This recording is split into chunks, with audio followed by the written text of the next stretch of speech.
नमस्कार। जखन डाला फेर भ जाइए तखन वृंदावन के जराबै छै से वृंदावन के फकरा सुनू। वृंदावन में आग लागल केव ने मिझावे है, हमरो से बड़का भैया महुली से आवे है, हाथ में सोने के लोटा दूध सा मिझावे है। वृंदावन में आग लागल केव ने मिझावे है, हमरो छोटका भैया बनारस से आवे है, हाथ में दूधे के लोटा वृंदावन मिझावे है। वृंदावन में आग लागल केव ने मिझावे है।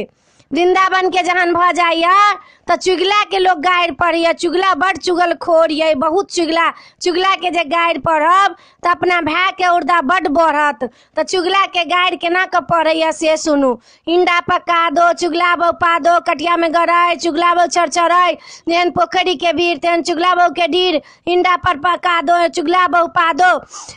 चुगला लगन बिता कर बैसल छे बसबारी में, पाकल पाकल दाढ़ी में, रे चुगला तोरी कोन बाइन, अक बाइन, बक बाइन, हगत के निछक बाइन, रे चुगला तोरी कोन बाइन, अक बाइन, बक बाइन, हगत के निछक पाइन। चुगला के गाय से खसे निछक्के पाइन, निछक्के पाइन, निछक्के पाइन।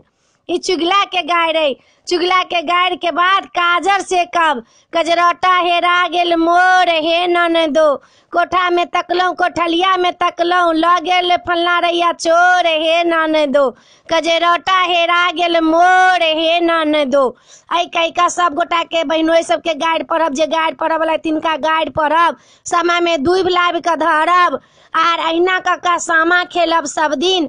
अपने सबके ई फकरा सब पसंद पड़त, हमरा सब्सक्राइब जरूर करबै, बिसरबै नहीं, कहबै जरूर। जय मिथिला, जय भोला बाबा।